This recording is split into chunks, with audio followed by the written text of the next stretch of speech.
Today's video, we're going to be having a look at the McFarlane Toys Stranger Things Series 1. This is Chief Hopper.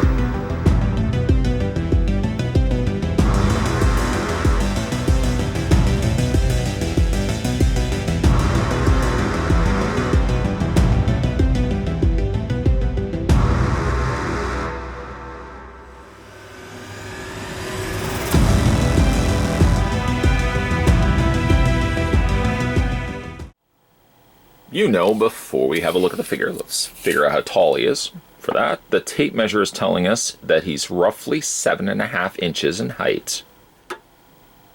To also put his height in some perspective, there he is next to the dismal 11, which I cannot get her to properly stand. Those feet are horrendous. But there he is next to 11. Maybe I'll just kind of hold her like so, give you a better idea of how much taller he is than 11.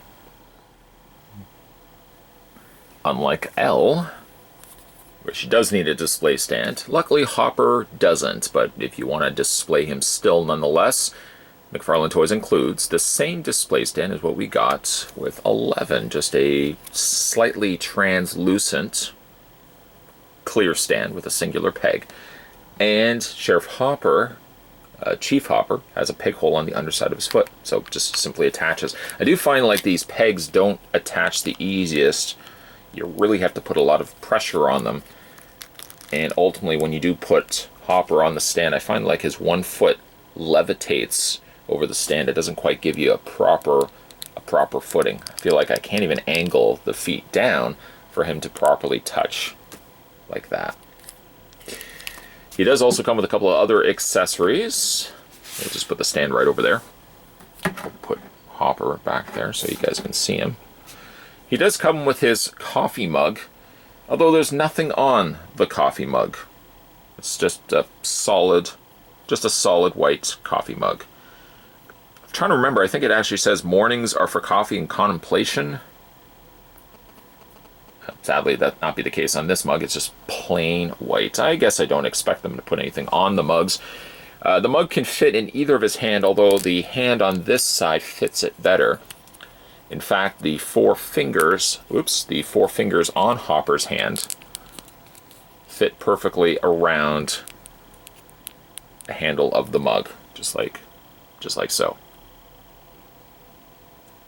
You could put it technically on this hand as well, but because he's got the trigger finger for his pistol, it doesn't sit as well. The finger almost is wanting to push the mug right off completely. Then the other thing he comes with is, of course, his trusty pistol, his revolver. Nicely done with a silver and combination of browns and darker browns. They've even painted in the rivet area there of the handle.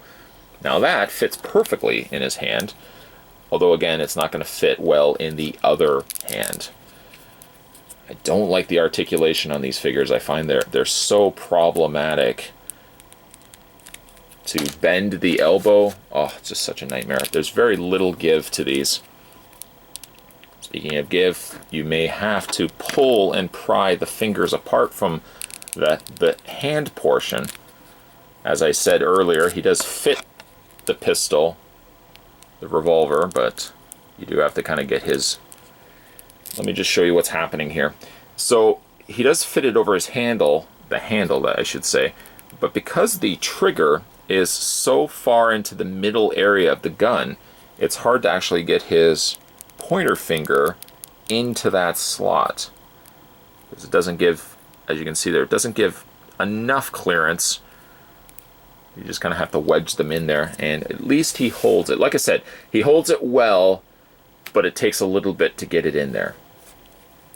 You can also, for all the effort I just did to do that, you can also take his gun and put it into his side holster, and it fits perfectly into the side there. I probably would find myself displaying him more so with the gun in hand, although I have to admit, him holding the coffee mug, that looks kind of cool as well. Okay, so let's talk about this figure. Now, after having such a horrible time having a look at 11 here, which I'm going to see if I can get her on her display stand. There we go. At the very least, I would like to have her stand upright, but look at that. Look at the ball joint on this. If I put the figure on the stand, she's gonna topple over. I just feel like she's gonna. Yeah, like look how loose this ball joint is. It's terrible. Anyways, so when we looked at 11, we'll slide these figures back here, and we compared her to the packaging. Once again, there's the packaging there. 11 looked a lot better on the packaging than she did in person. I don't know what had happened between here to here. Something happened in the middle. But if we look at, I keep wanting to call him Sheriff. If we look at Chief Hopper, he actually looks a lot better in person than he does on the packaging. I don't know who this is on the packaging, but it ain't Hopper. At least this guy, the figure, looks a lot closer to how he looks in the show rather than this. Don't know what happened here to here, but this is quite the opposite to what happened from 11 to figure form. This good, that bad. This bad, this good. Face sculpt, like I said, it's a lot nicer. We'll just slide her out of the way. We just don't pretend like she's not here. The face sculpt is really nicely done. It's still making use of the plastic that I don't like, but it doesn't feel as bad. And I don't know if maybe it's because the plastic hasn't been painted here. It was probably likely cast in this plastic, that it does retain still the feel of what you would expect a plastic figure to have. With L here, like the hands, the arms, like right here, just feels chalky. It feels like dried clay. Sheriff Hopper doesn't have that problem because I think a lot of the little details like his badge, his patch, pen, the little name tag has all been painted over top of a molded piece of plastic. No additional paint has been really added here. To be fair though, it does look like they've added just a little bit, but not a whole heck of a lot. Yes, with McFarlane figures you do see very noticeable joints, the pegs, the ratcheted joints, if you can call it that. But he looks at least some semblance of a figure that you could actually do stuff with versus the one that we already had a look at. The head sculpt does not have a removable hat.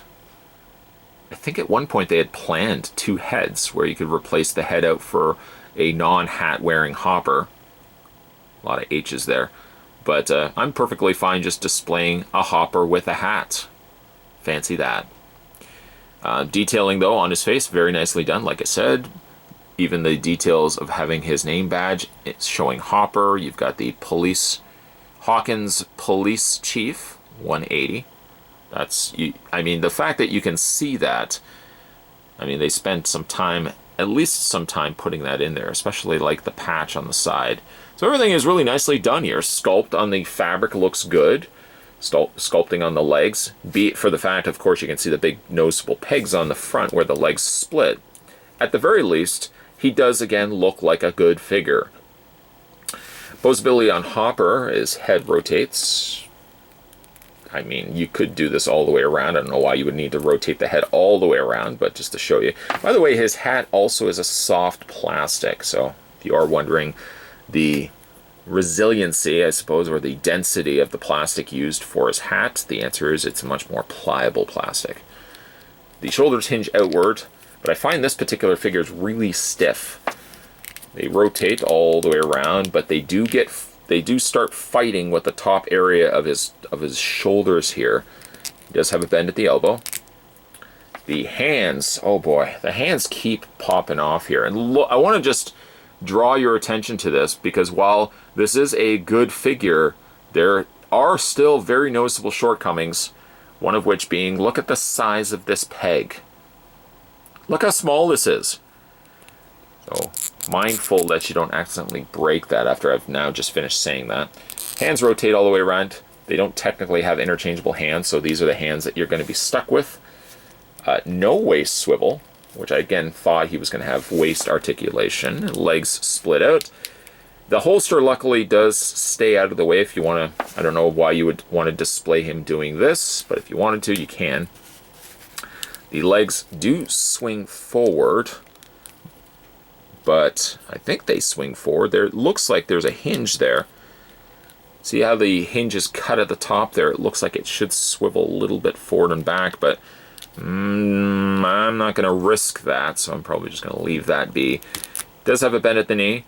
The lower leg at least can rotate. And he does have probably the same ball joint as what 11 had, but at the very least, at least you can display this guy and he's not going to topple over. He still has that gap when you are putting him on his display stand, but that's a small little gripe for at least a figure that looks good, unlike 11. The sad part with any toy line really is that one figure could make or break a potential picking up and collecting of them. Sure, if I wasn't reviewing these and I was just interested in Stranger Things, which I am, and let's say I went to Toys R Us where I found these two figures. Let's say, just for sake of argument, and I wasn't reviewing these keeping in mind, that Hopper wasn't available at the time that I went into Toys R Us, and the only one available was 11. I would have looked at the figure, I maybe would have looked at the back of the packaging, and I would have thought to myself, nope, I'm going to pass on this altogether. And I may have actually just ruled out the line in its entirety for the one figure that I would have saw. Demogorgon, I mean, that goes without saying. I would have still picked up that figure because I really like the design elements of it. But 11 could have made or broke, make or break, I guess, make or break this particular line. Luckily, Hopper comes in and saves the day, kind of like he does in the show. This figure saves the day for, I think, anybody that was on the fence for picking up this line if they had already saw 11 and only 11. It's actually better that I looked at 11 first and then looked at Chief Hopper, because I really think a lot of people probably would have looked at 11 and said, ooh, yeah, McFarlane really dropped the ball on this particular line. And then seeing now Hopper, you can see actually that there is potential in this line, providing that they stay on the rails, they stay on track, and they do a good job. I don't even know what the kids are going to look like. I haven't had a chance to find those yet, and I don't think they're out yet. They may be, but I hope they're going to be a lot better and closer to Hopper and a lot less close to 11, because if they look like 11, I think the better figures in this line may potentially be Demogorgon and Hopper. Hopper's a good figure. I like the look of him. He looks like he does in the show, and he doesn't have any of the problems that poor 11 had. Today we were having a look, though, by the fact we were looking at the McFarlane Toys Stranger Things, and this was Series 1, Chief Hopper. A good-looking figure. Nothing like the other one that we looked at first. Not even going to mention her name. If you guys haven't had a chance to hit that little subscribe button down below, make sure you do so. Of course, more videos will be coming your way. As always, thanks for watching. I'll see you next time.